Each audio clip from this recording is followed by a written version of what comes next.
Are you and Mom gonna get a divorce over this? No. We can't afford to. Dad.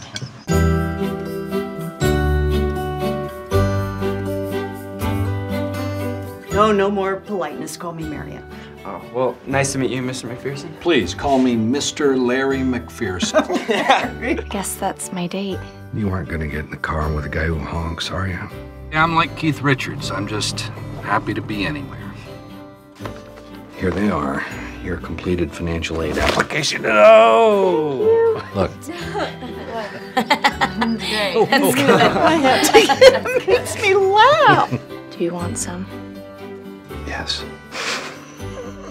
Let's go buy a big bag of Doritos and eat them in the car to celebrate your wait list.